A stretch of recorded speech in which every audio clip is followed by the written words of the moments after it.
It's time to bid goodbye to paradise.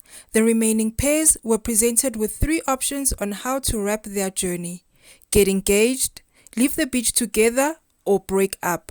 We conclude paradise with 3 engagements and 1 bromance for the ages. Once upon an upload was a magical place in faraway land where fairies are always nearby, bringing pockets full of magic. Welcome to Fairytale Sprinkles. With prom night on the horizon, Bachelor in Paradise would soon be coming to an end. Noah and Abigail were still mid-breaking up when the episode began. Abigail and Noah were the first casualties on the beach. The two called it quits during the tail end of the prom date despite being considered one of the strongest pairs. A cancelled cocktail party by the bartender and guest host Wells Adams and the all-important rose ceremony sent Natasha and Chelsea home before more couples met their end.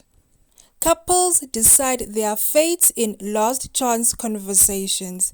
Despite Ed's persistent attempt to woo McKenna into a fantasy suite date, she ultimately decided the two didn't have a future.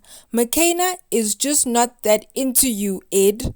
So they lived separately. James and Anna had a quick spark after their first date, but the connection wasn't enough to pursue. Anna wanted to continue to date outside the show, but James didn't feel like he could see them falling in love. Despite leaving without a girlfriend, James found a deep bromance with his friend Aaron. On his way out of the resort, James asked Aaron to leave the beach with him and head back to San Diego. Speaking of Aaron, he abruptly broke up with Tia in the hallway on his way out, leaving her without much explanation. James gave Aaron a piggyback ride out of Mexico, and the two boarded the van and headed back to the States together. Tia left Paradise single. Hi, how are you? Great.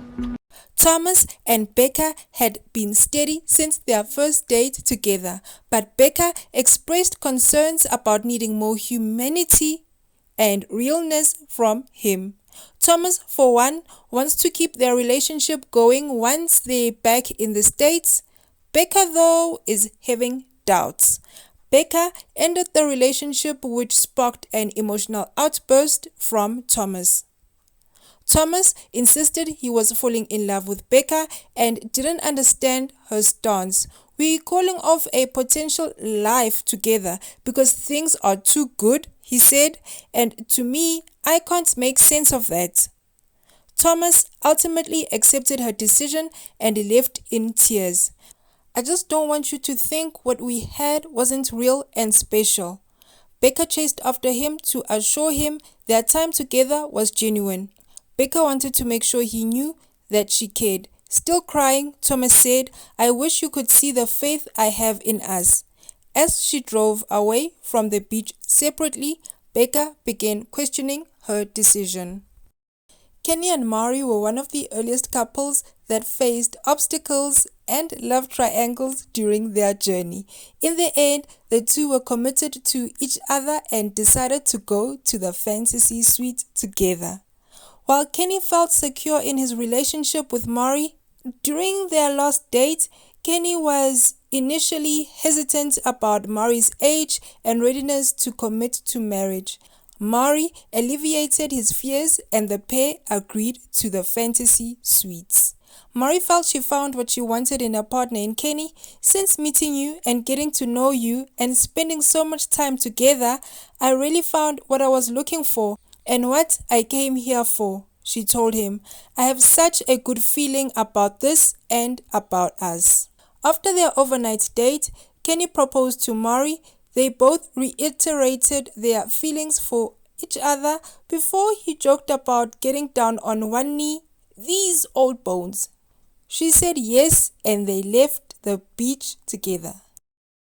Riley and Marissa are the first black couple to get engaged on Bachelor in Paradise, and as a South African black female who's been hooked on the franchise since 2016, it is finally great to see a representation of love from people that look like me. But now back to the recap. Riley nearly gave Marissa a heart attack when he structured their conversation like a breakup. After revealing it was a joke, the two laughed and left for their time in the fantasy suite. When Riley explained to Marissa his dream of waking up on a Sunday morning next to his sleepy wife and hearing the pitter-patter of tiny feet around the house, I was in love with their love. When I see you, I see Sunday morning, which feels unbelievably good, he said. I know for certain that I love you, there's no question. Marissa felt the same. I love you too, she said. They sipped champagne and ate whipped cream and strawberries in the hot tub before slipping into bed together. But the next morning, before parting ways, Riley expressed doubt to Marissa. Marissa woke up feeling good in the morning after her fantasy suite with Riley, but he made her nervous when he revealed he had to think some more about a potential proposal. Despite feeling nervous heading into her private rose ceremony, Marissa mustered up the courage to tell Riley that he made her believe that fairy tales do exist. I really never believed at love at first sight, and you've shown me that it truly is possible, she said. I knew I loved you the moment I met you. I am in love with you, Riley, and it is truly the scariest feeling in the world. But you make me feel safe, you make me feel protected. Those arms, girl, better make you feel protected. Her fears were put to rest shortly thereafter when Riley proclaimed, Marissa, I love you, and I've loved you since our very first date, before popping the question, and the two left engaged. Before Joe and Serena went to the fantasy suite, they both expressed excitement for live post-show and that they looked forward to the normalcy of life. They both joked about how they both don't talk about their feelings and then proceeded to share how much they loved each other. As Joe was preparing himself for the proposal, Kendall makes another surprise entrance on Bachelor in Paradise, which temporarily interrupted Joe.